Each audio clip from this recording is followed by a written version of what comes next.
we talk about a democratic society, a free and autonomous, pluralistic democratic society, the cultural and social institutions of our society are neither free nor independent nor democratic.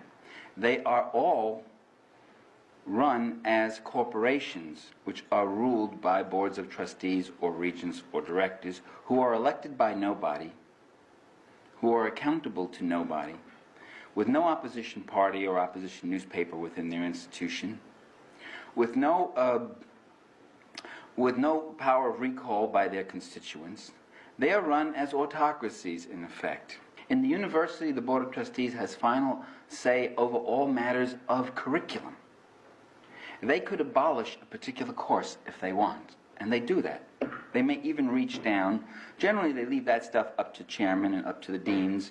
But if something goes wrong, if the administrator turns around and says there is such a thing as freedom, justice, and academic freedom, then they do rein back in the power that they have lent out to the deans and the presidents and vice presidents and provosts and chairmen of departments. They rein that power back in, and they come down in any way they want, calling upon the corporate power that they have through the state. They are chartered through the state. And they have the power of the state to back their decisions.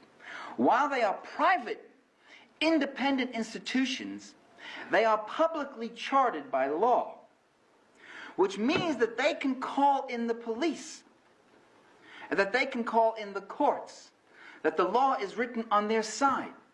And this begins to clear up a mystery. Why in all those years when the students would sit in and say this university is going the wrong way, why was it when the students said the university is violating its charter, the university is playing with the CIA, the university is acting complicitly with the war in Vietnam, the university trustees have conflicts of interests, why is it the students couldn't call in the police to get rid of the trustees, but the trustees could call in the police to get rid of the students?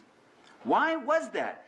Here was a dispute between two private groups in a private institution in our pluralistic society, but state power came in consistently on the side of one of those groups. It was the group that owned the property.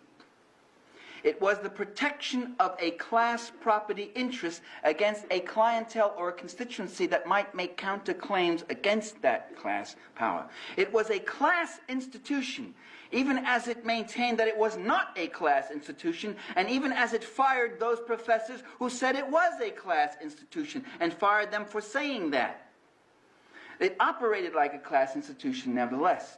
And if you look at the institutions, the cultural and social institutions of this free, independent, democratic society, you find that pattern again and again.